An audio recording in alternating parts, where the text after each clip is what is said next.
false imprisonment. Okay. False imprisonment lagi senang sebab dia 3 je. Fulfill 3 ni, done. Ingat tak our magic number? 443. Okay. So, false imprisonment ni as easy as kurung. You kurung someone tu tanpa yang bukan kehendak dia lah kan.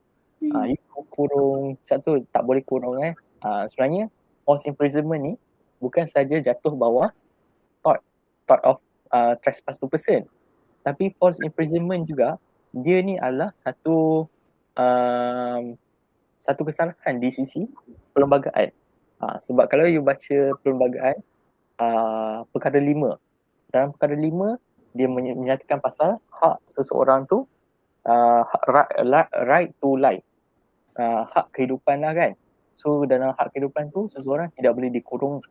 Itu salah di sisi perlembagaan sekalipun. Okay, tapi tak apa, kita berbalik pada thought.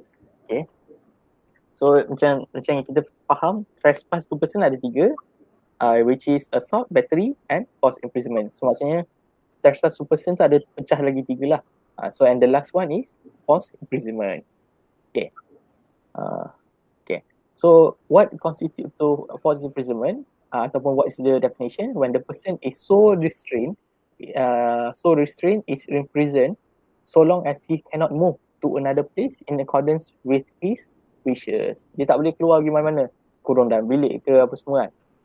Sebenarnya tu kan, sebenarnya kalau macam mak bapak macam grounded kita kan, sebenarnya itu false imprisonment lah. Okay, apa itu joking je lah. Tak, boleh constitute lah, tapi macam buat apa kan, tak payahlah, itu nak mendidik. Okay, so the first one is sama macam yang tadi, mental state of the defendant kan. Sama kan, senang kan nak ingat kan. Tiga-tiga first element is mental state, and like always mental state is not about kegilaan dia lah atau kewarasan dia. Ia adalah mengenai intention. So defendant orang yang buat salah tu lah, dia must intend to do something atau untuk confine someone. Dia mesti ada niat nak kurung dia ni. Kan? So kita akan tengok in the case of Warner against Rutherford. Okay.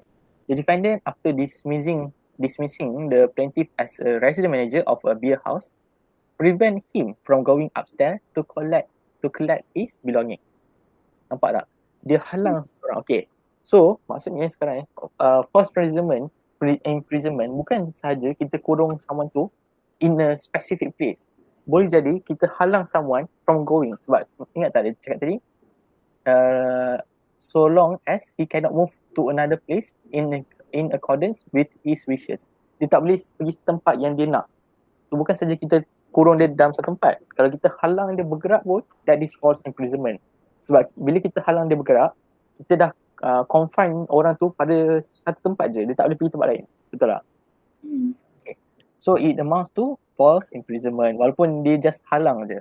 Sebab halang pun is a false. Maksudnya sekarang ni dia tengah di kurung dekat tingkat bawah lah. Sebab dia tak boleh naik tingkat atas kan. Dia telah dikurung di tingkat bawah. Okay. And I believe tingkat bawah ni sebab dia macam beer house kan. Usually beer house ni macam bawah tanah tau bila tingkat bawah. Tingkat atas baru dia punya bar dia kan. Sebenarnya macam tu lah. Itu, tapi you can look into the case lah. Ni my imagination je. I rasa macam tu lah. Okay, yang kedua, the restraint must be a direct consequence of the Dependence Act. Okay. Ni case dia based on the case of Ansel against Thomas. Only the person who directly caused the confinement may be successfully sued for false imprisonment. He may be liable either because he himself confined or imprisoned the plaintiff, or that he has instigated another person to confine or imprison the plaintiff. Okay, so apa maksud dia kan? Pening kan? Okay. The restraint must be a direct consequence of Defendants Act. Okay, so maksudnya sekarang ni, kalau kata I nak kurung you kan, lepas tu I panggil Ahmad, pergi kurung Umi kan. Tapi the real person yang nak confine you adalah I. So in that situation, it is a direct consequences from my act. Sebab mungkin orang akan argue macam, mana ada Ahmad yang kurung Umi tadi kan. Tapi tak, sebab orang yang suruh Ahmad kurung tu is me. Macam tu lah. Dia mesti direct consequences to defend, restrain must be a direct consequences of the defendant's act. Maksudnya senang kata defendant yang suruh untuk kurung, atau sama ada dia suruh atau dia yang buat, bukan orang lain, dan dia je yang boleh disaman sebenarnya, orang lain tak terlibat. Okay. Dan last sekali, restraint must be complete. Okay, ini paling senang lah, sebab dia adalah when it comes to restraining someone, restraining tu must be complete by means bukannya dah letak complete. bukan macam tu Maksud dia complete tu adalah you kurung orang dalam tempat yang tak ada no other means to escape. Bila no other means to escape, it is complete. Okay, contoh contoh ada satu bilik kan, tak pun ada satu rumah kan. Okay, kalau I kurung you dalam satu rumah mesti ada pintu depan, pintu belakang, tak? So kalau I jaga kat pintu depan, you boleh keluar kat pintu belakang. So the restraint tu is not complete. But then if I kurung you dalam jail kan, you duduk dalam jail, ada satu je pintu keluar, memang tak ada pintu lain lah. So restraint complete lah, sebab tak ada jalan lain untuk keluar. Okay, dan bukan saja pintu tau, kalau ada cermin pun, cermin yang cukup besar untuk orang tu keluar, restraint tu tak complete.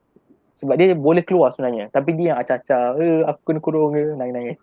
So tak boleh Okay, so kita tengok satu case of Bert against Johns. Okay. Part of a public road has been closed. Okay, tengok ada kata close, so maksudnya in some way dia ada satu forced imprisonment lah. Cuma kita kena tengok lagi. For the spectator of a boat race, Bert, which is the plaintiff, wanted to enter, but he was prevented by Jones, defendant, and other policemen because he had not paid the admission fee. Bert was able to enter the enclosure by other means, but was unable to go where he wanted to go. The policeman refused access to where he wanted to go, but allowed him to remain where he was and would have allowed him to leave. Okay. The plaintiff remained within the enclosure and refused to leave. Bert sued Jones for false imprisonment. Okay. Sekarang ni, Bert ni, dia pergi masuk satu tempat. Okay. Tapi tempat ni kena bayar tiket, kena bayar fees. So dia nak masuk, tapi polis tak bagi. Tapi dia masuk juga ikut jalan lain. Okay. So bila dia dah masuk, polis kantor dengan polis macam, tadi kau tak boleh masuk, macam boleh masuk kan? Lepas tu dia macam tak ada. Aku dah masuk, aku nak pergi tempat boat race tu, dia nak tengok boat race kan. Polis tu tak bagilah. Polis kata tak boleh. Kau sama ada kau stay sini ataupun kau keluar.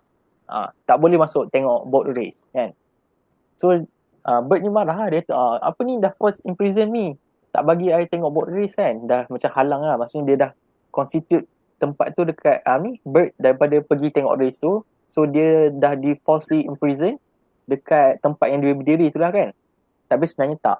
Sebab jawapan dia tak ada false imprisonment kat sini, sebab plaintiff diberi pilihan sama ada untuk duduk situ atau keluar dari tempat ni. So dia restraint is not complete lah. Kecuali lah kalau polis kata no, you have to sit here juga. Kalau dia kata sit here, so restraint is complete lah, sebab dia tak boleh pergi mana. Tapi polis kata is either you stay here ataupun you pergi keluar kan. Ada dua pilihan. So dia ada pilihan lain lah. Okay. This is one interesting case. Tapi ada satu case, I lupa nama dia. This is one interesting case, more interesting than this case. Okay, dalam case tu orang tu kena kurung, okay, dalam satu bilik lah. Okay. So bila dia kena kurung dalam satu bilik tu ada tingkap, ada satu tingkap, ada satu pintu. Pintu tu kena lock lah, obviously dia kena kurung Lepas tu ada tingkap. Lepas tu lepas dia dah keluar tu semua, dah gaduh-gaduh semua, dia pun cakap lah kan, ni macam dia kata lah, ni forced imprisonment sebab dia kena tahan dalam bilik kan. Okay. Lepas tu bilik tu kat satu bangunan tinggi tau. Okay. So defendant yang kurung dia tu, dia argue, dia kata tak, this is not forced imprisonment sebab ada tingkap, dia boleh escape je sebenarnya. Tapi dia caca duduk tu dalam bilik menangis, aku kena kurung kan, macam tu lah kan. Sebenarnya tak, salah. Sebab walaupun ada tingkap, maksudnya macam bila kan I cakap tadi, kalau ada tingkap restraint is not complete kan, tak complete kan, sebab dia boleh keluar kan.